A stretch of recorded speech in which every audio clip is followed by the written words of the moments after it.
Well, let's pray, and then everybody else will show up. Father, thank you for today and for your grace. As we open your word together, help us to see and understand your plan for bringing us into your presence. Thank you for including us in it, for your grace in our lives. Help us to be extensions of that grace into the lives of everyone we touch. Thank you in Jesus' name. Amen. So we have come to Numbers chapter 8. Now remember, 7 through 9, 7, 8, 9, 3 chapters, is a flashback. So we're going actually back to a time before the first chapter of the book. We're going back to the dedication of the tabernacle. So when the book opens, the tabernacle has already been dedicated. And then we go through chapter 7 and the numbering of the tribes. And then Moses does a bit of a flashback. And he goes back to the dedication of the tabernacle and the things that went on during that time. Chapter 8 is... it talks a little bit about the tabernacle, but it's primarily about the dedication of the tribe of Levi. So let's listen as Sue Ellen reads chapter 8. Then the Lord spoke to Moses, saying, "Speak to Aaron and say to him, when you mount the lamps, the 7 lamps will give light in the front of the lampstand." Aaron therefore did so. He mounted his lamps at the front of the lampstand, just as the Lord had commanded Moses. Now this was the workmanship of the lampstand. It was hammered work of gold from its base to its flowers. It was hammered work according to the pattern which the Lord had showed Moses.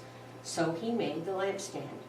Again the Lord spoke to Moses, saying, "Take the Levites from among the sons of Israel and cleanse them. And thus you shall do to them for their cleansing. Sprinkle purifying water on them, and let them use a razor over their whole body, and wash their clothes, and they shall be clean. Then let them take a bull with its grain offering, fine flour mixed with oil, and a second bull you shall take for a sin offering. So you shall present the Levites before the tent of meeting. You shall also assemble the whole congregation of the sons of Israel, and present the Levites before the Lord, and the sons of Israel shall lay their hands on the Levites. Aaron then shall present the Levites before the Lord as a wave offering from the sons of Israel, and they may qualify to perform the service of the Lord. Now the Levites shall lay their hands on the heads of the bulls, then offer the one for a sin offering and the other for a burnt offering to the Lord, to make atonement for the Levites. And you shall have the Levites stand before Aaron and before his sons, so as to present them as a wave offering to the Lord. Thus you shall separate the Levites from among the sons of Israel, and the Levites shall be mine.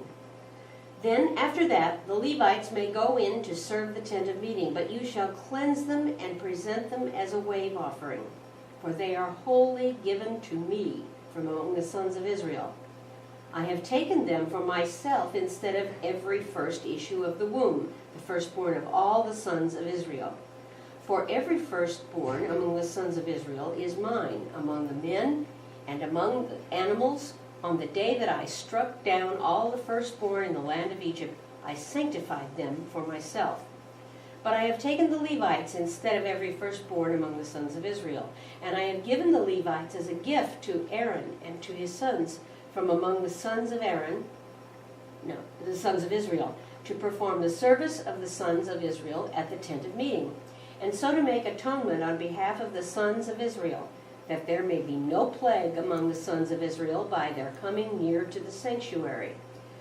Thus did Moses and Aaron and all the congregations of the sons of Israel to the Levites, according to all that the Lord had commanded Moses concerning the Levites. So the sons of Israel did to them. The Levites too purified themselves from sin and washed their clothes, and Aaron presented them as a wave offering before the Lord. Aaron also made atonement for them to cleanse them. Then after that, the Levites went in to perform their service in the tent of meeting before Aaron and before his sons, just as the Lord had commanded Moses concerning the Levites. So they did to them. Now the Lord spoke to Moses, saying, "This is what applies to the Levites. From 25 years old and upward they shall enter to perform service in the work of the tent of meeting. But at the age of 50 years they shall retire from service in the work and not work any more. They may, however, assist their brothers in the tent of meeting to keep an obligation, but they themselves shall do no work. Thus you shall deal with the Levites concerning their obligations." What's a wave offering? That's a very good question. You know, is it? Well, they cry. No, not that kind of way. But we're going to talk a great deal about it. Okay, good.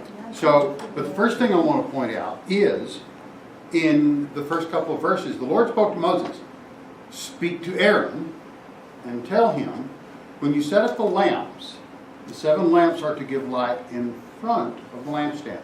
Now, that implies something. What do you think it implies? It's dark in there. It's dark in there. That the lamps are directional. Oh, That they can shine light this way or that way. And you want them to shine light in Let's see. front. So wall, front. you want subdued lighting. You want to make sure that the lamps are always pointed into the sanctuary, not at the wall. So the lamps are directional. Well, the picture doesn't. The picture doesn't show that. I have searched the internet high and low for something that accurately depicts a lampstand. What you typically find are candle holders.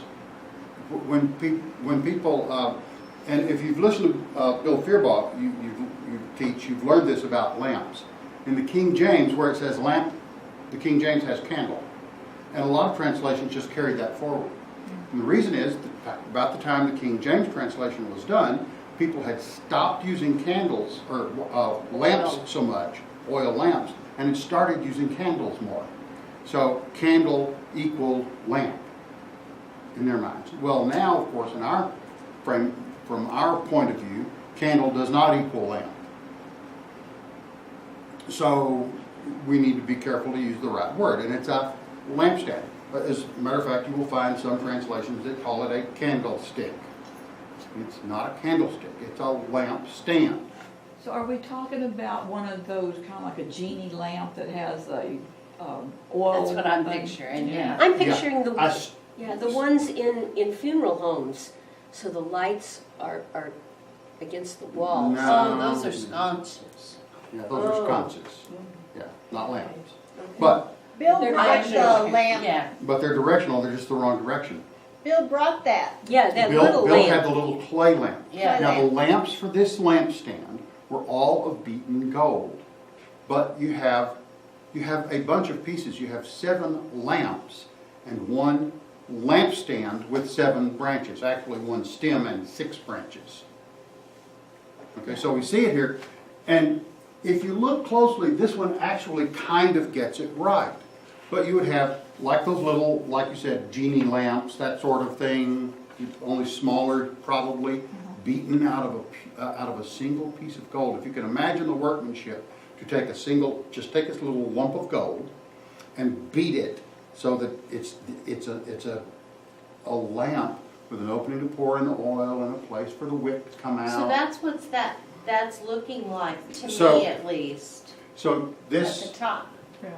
this here at the top Yeah. would be a little lamp sitting on a lamp stand. A vessel that would hold Oil. some oil. Oil. Yes. Exactly. So you've got a lamp stand which holds lamps. Now you go back to Leviticus to get the exact specifications for the lamp, and we're told exactly. It weighs a little over 100 pounds. The whole lamp. It's beaten out of the whole lamp stand is beaten out of a single piece of gold. So does it have 7 It has Seven the lamps? central stem. Lamps, like, yeah, Okay, so it has the central stem that you see, and then it has 3 branches on each side. so it is Okay. like what we think of as a menorah. Yes. Actually, yes, and if Kind you of think not. of Hanukkah and menorah, there are 9 branches. Oh. Why the difference? Okay, Only priests use this symbolism. okay. Thank you Only for priests bringing it use on. a 7-branch menorah. That is a symbol of the tabernacle and the temple. Matter of fact, for a long time it was a symbol of Judaism. The shape you see here is taken from a Roman inscription depicting the sacking of the temple in 70 AD. So this would be a depiction of the menorah from the holy place in the 2nd or 3rd temple, depending on how you count them. Herod's temple, we would say. Okay? Did it have, because I remember when reading, it had like 2 walls that were solid gold or something. Exactly. Okay, so the wall you're looking at the wall behind. This would be the north side of the tabernacle, that wall. And then the other side would also be pure gold. Now, this is gold overlaid wood. So we're looking at a reflection. So what you're looking at there is the reflection, and if you look carefully in the reflection, you will see the furnishings from the other side of the tabernacle. Now, so what I want you to imagine is that the high priest goes in with a light. He's going into this tabernacle that has just been set up. It's not in use yet. And he lights the lamp. And we know that when God descends on it, that even Moses can't go in. The presence of God is so powerful. And Moses, this is the guy who goes in and chats with God, right? And he comes out in his face clothes. And so imagine this, though. Aaron goes in, the high priest, the very first time, into this dark room. Begins to light 7 lamps on the lampstand. And as he lights it, it just glows and reflects. Now remember, they're pointed across the room. They're actually, remember it says, so they shine into the room. They're directional, at least somewhat. So they're shining into the room over to that far solid gold wall and reflecting back onto this solid gold. So maybe they have a little reflector on. We don't know. Yeah. But we do know from the instructions that it had some kind of directionalness to the light. But you can imagine this light just begin to reflect itself back and forth and just fill this room with light. And once lit, the flame never goes out. I've always wondered how they did that when they pack up the tabernacle and move it.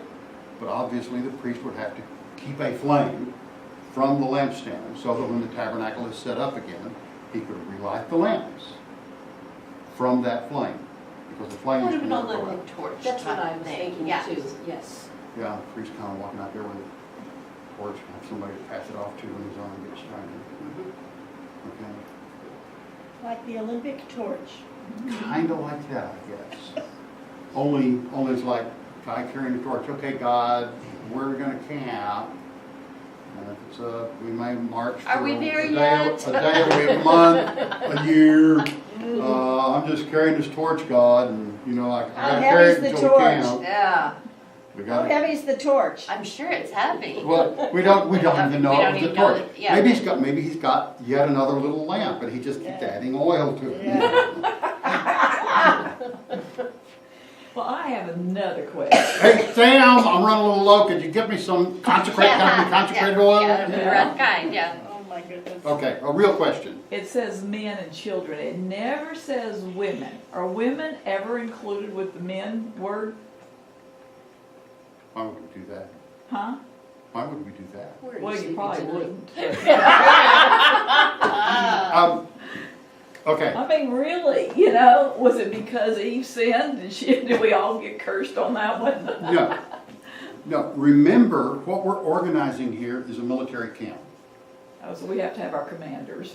So the whole camp is organized as a military camp. So it's the men and the women and children. So yes, I believe in women and children first, okay? Call me a sexist if you want, I don't care. Either that or you can send them out front first. I would not. The But, women and children, you but go right ahead. Go ahead. that's because I'm not ISIS. That's what yeah. they do. Bring me a kid, strap Yeah. a vest on him, send him out there. Yeah, no. Incredibly. We're ordered as a military camp, so we speak in those terms, in the terms of a military camp. And women, although sometimes the exception does prove the rule, and that is that once in a while you see a woman in military command. Never in Scripture do you see women in the infantry. It's very interesting that they do say children all through this section Mhm. here. Yeah. Some interesting things about age. So anyway, so Yeah, we've got we now have the light lit. Now we have to dedicate the men to serve. And yes, it's only the men here. This is God's idea, not mine. So it's Well, just if it was a perfect world, it'd be all right. in heaven there is no male or female. So I don't know how God works all that out. I won't go there with I you. just, I just read the book. I'm okay with it because it kind of relieves some of the responsibilities, But add some. Well, that's true too, yeah. Mhm. One of the things I have noticed as we look at different cultures is that in practically every culture, regardless of where it rose up, how old the culture is, except for the modern West, where everybody wants to just plain not do it because that's the way we've always done it, is that women are the keepers of the hearth. Have the what? The hearth, the fire. Oh, yeah. The women keep the fire. If you go, do you know who says the blessing at a Hebrew dinner? Mama stands at the head of the table and offers the blessing for the meal. The hearth is hers.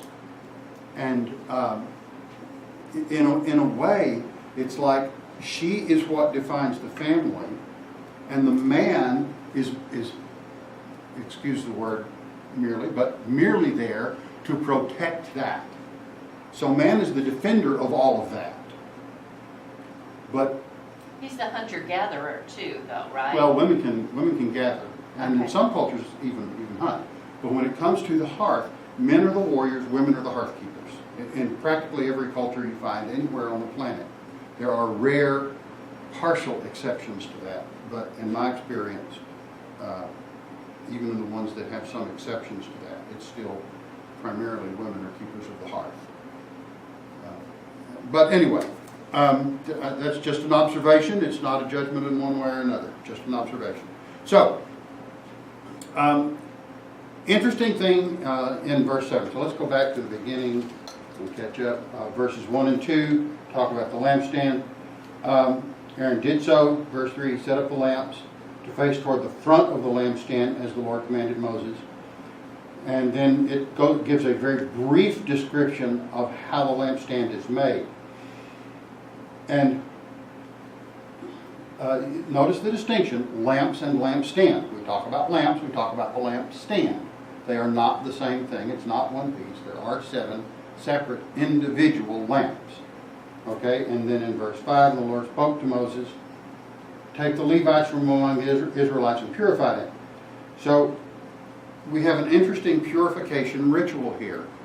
Are there any questions about what Sue Ellen read? Primarily verses 5 through 9.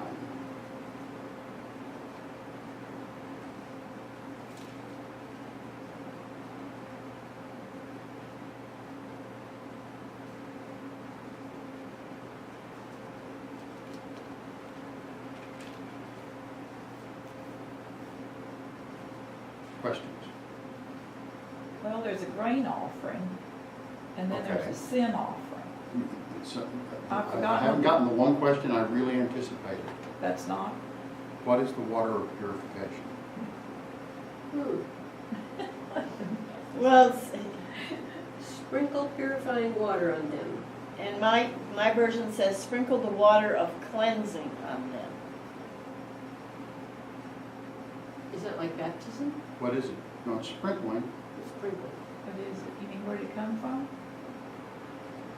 Yeah, literal word. The word is the water of sin. But it's specifically in a connotation that's used elsewhere, so we know that this means water that purifies from sin. So it's consecrating water. Holy water. There's some speculation that it's the same water that would be used. Remember when we read about a woman whose husband is suspicious? And the priest is supposed to mix this water with dirt from the tabernacle floor. There's some who speculate that that's the same water. There's no indication in Scripture that it is. See? I'm sure they did not run down to the Tom Thumb and get some distilled water. Well, and they probably didn't run to their local Bible bookstore and say, I need some holy water. Yeah. Right. Well, you know, where, my brain is kind of short-circuiting today, but they threw that branch in that water to make it sweet. I thought, well, maybe they took some of that, I don't know. Yeah, the right answer to this is one of my favorite answers in I don't Bobby's know. 14 Rules. I don't I don't know. I don't know. And nobody else does either. Ah, And the point is, that's okay. Yeah. We don't know what is meant. Now, here's That's one why of the we things. didn't ask the question. Precise. Was because we were all okay with it. Very good, very Is that good. good, girls? That works just fine. well, now I've got another question. Okay. Did they wash their clothes in this same water, or does it just mean? Just they says all wash their go- clothes. Yeah, Didn't- okay, so. Yeah. Okay.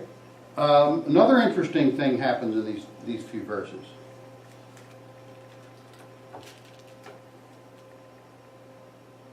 A razor over their whole body. There you go. Yeah. This God is doesn't like exactly the same thing a leper does before he presents himself to the priest. Oh. He shaves his whole body.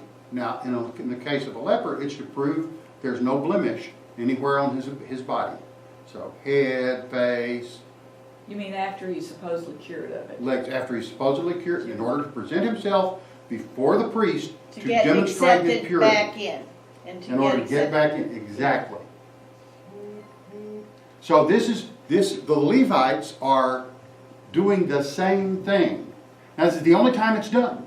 It's never repeated in Scripture. It's not part of the regular initiation into your work as a Levite in the service of the tabernacle. So it's not something that happens all the time.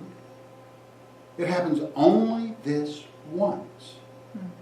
And it's at this moment when God is saying, I'm taking this whole tribe out of the nation. And the funny thing is, the Levites get no inheritance, so where do they live? They scatter out amongst the other tribes. So that in every town, there are Levites. So God brings them out, sets them apart, and they come and service the tabernacle. But they also have their own dwellings among the people out in the dispersed, the tribes in each of their tribal territories. So they don't glom together, they have to be. The Levites are spread out. But first, God says, I'm setting these apart. You're presenting them to me, and this is part of their demonstration of purification. Just like a leper would present himself to certify that he is clean. That's what the Levites are doing here. Okay? And it never repeats. That's the important thing. It never repeats. Okay? Moving on here.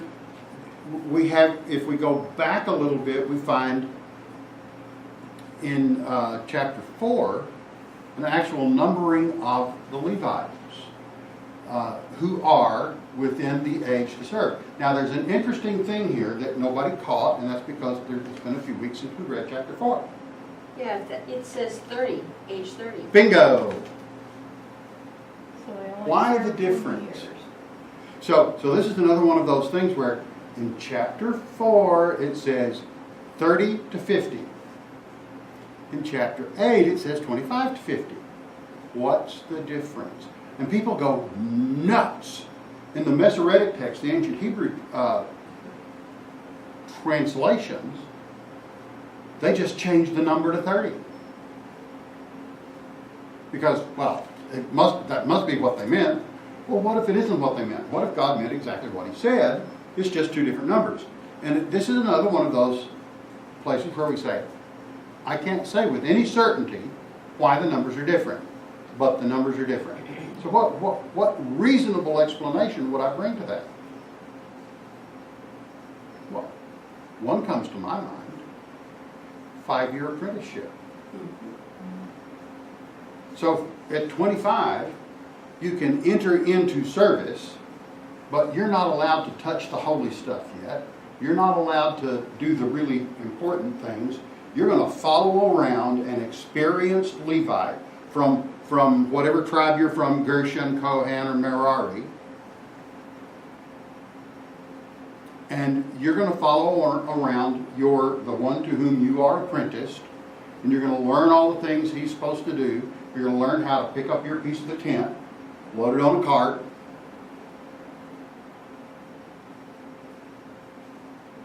By the way, if you notice in the offerings and carts and things, there's one of the tribes that doesn't get carts.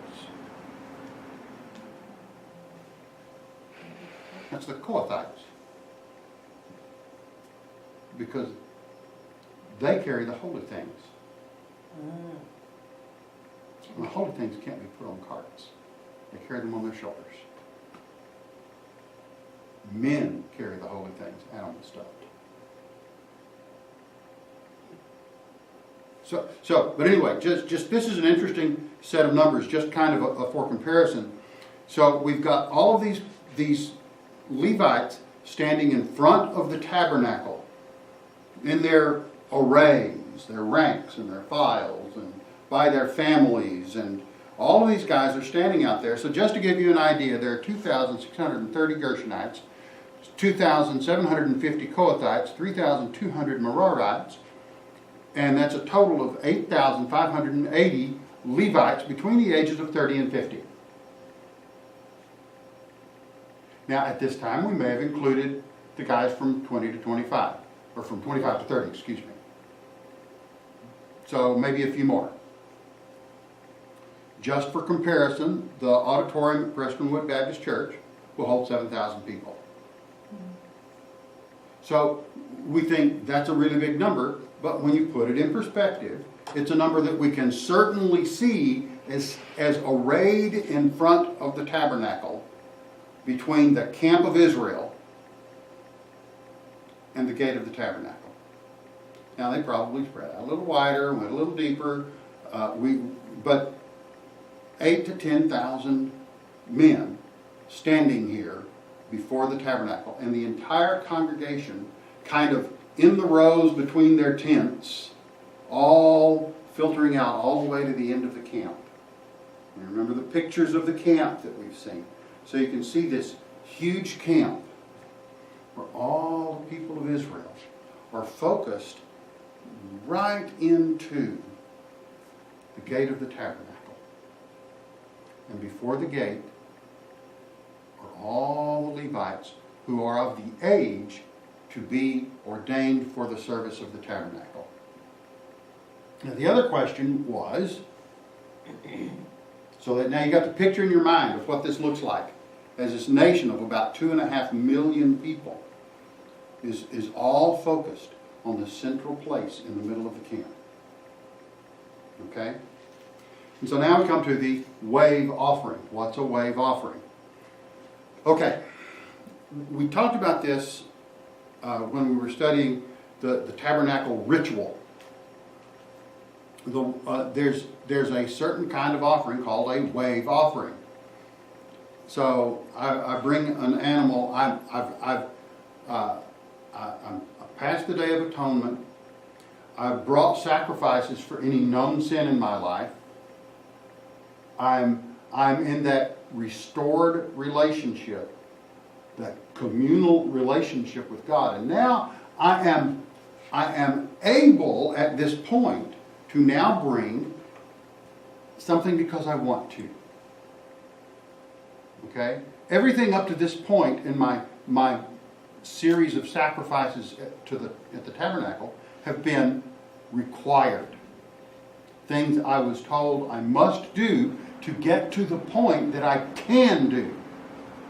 So all the things you must do before you get to the can do.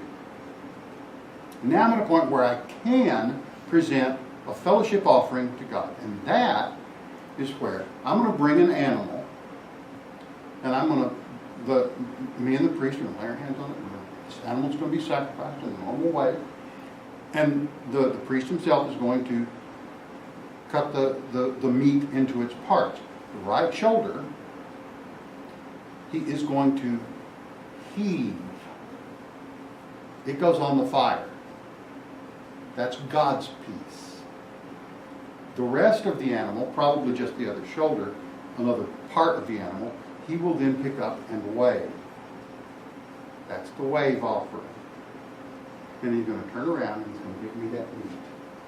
And I'm going to take it home, roast it, and eat it, and share it with my family. That is a wave offering. A wave offering is that point at which we come into communion with God.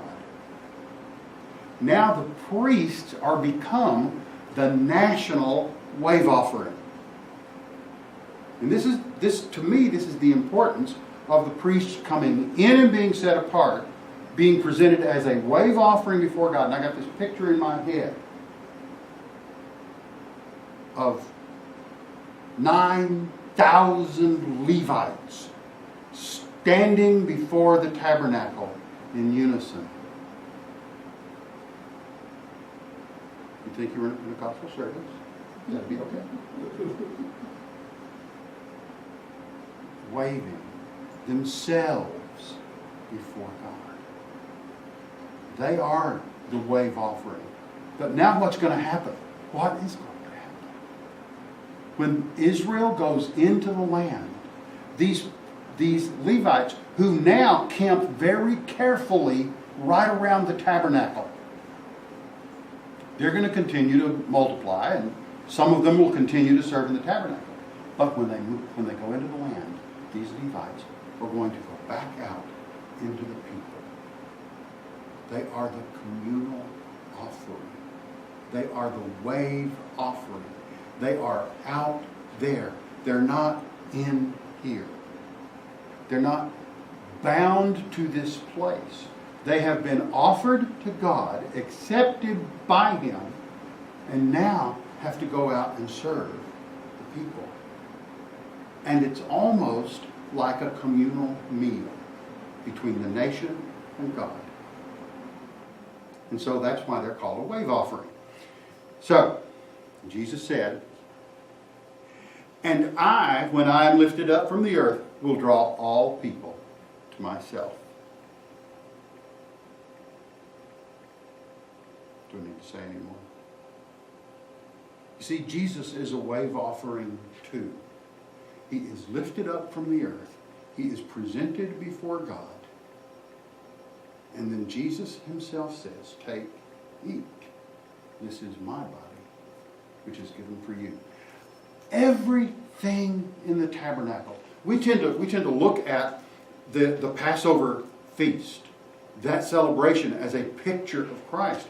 And it certainly is. But everything in the tabernacle is designed to point us to the cross.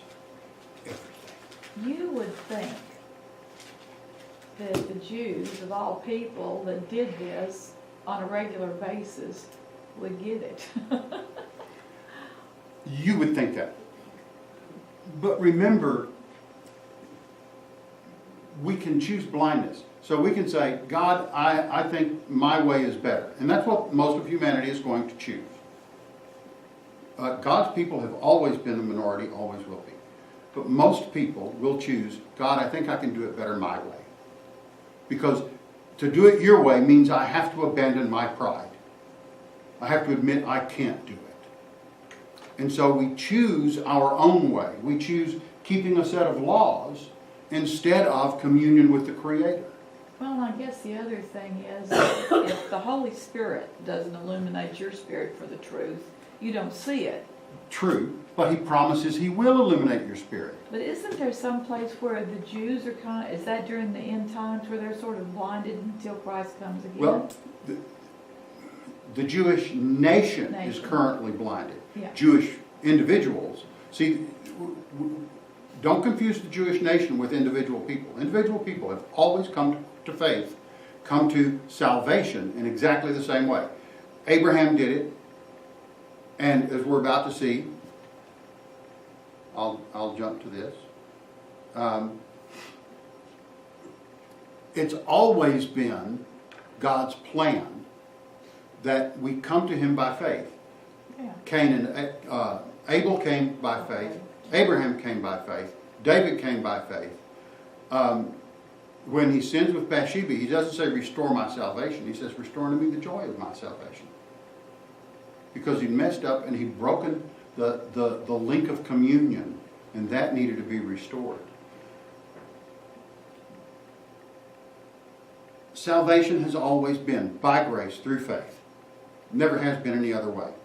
So now the Levites go out into the community, and then I want to talk just for a moment about the Levite retirement plan. I like that. There's 50 years and you get out of it. Okay, so you think about it, if my supposition is correct, you start your apprenticeship at 25, so you've got 5 years of apprenticeship, and then at 30 you actually get to put on the special clothes and do the things that a Levite normally does. Depending on which one of the 3 clans you're in, you have a very defined, specific role. As we go into the temple era, these clans get other duties in regard to the temple. The Kohathites become the chorus masters. Since we have a solid temple that doesn't move, we don't need people to carry the holy objects around. So their primary function becomes singing. But each of these groups is going to have very specific duties with regard to the camp of Israel. God sets them apart, and He has a very specific, He just narrows it down. I don't want anybody who might be old enough that this is going to be a heavy burden for him. I don't want anybody young enough that he might not take it seriously. I want 30 to 50. 20 years you get to carry or pull along in an ox cart the part of the tabernacle assigned to you. But after 20 years, you can't do that anymore. Now you can help the young guys.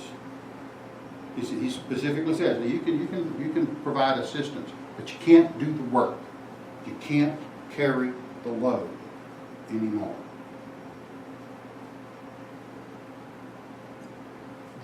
There is a load for each of us to carry. Some of us have carried some pretty heavy ones. The promise is there is a time when we don't carry the load anymore. There is a time coming when we all move into the tabernacle. We move into the city. We are part of that family of God. And we move into our own retirement plan, if you will, where the trouble of this world, the burdens we've carried, all of the load is gone. And now we're in the presence of the King. We don't have to carry the load anymore. Let's pray. Father, thank you for the promise of a time when in your presence our job will simply be to bring glory to your name for eternity. Thank you for the strength to carry the burdens we have to carry today. Help us to see your hand in our lives as we carry them faithfully, honoring you and doing your will every day as we just carry the load you've given us. Thank you for the work you've given us to do.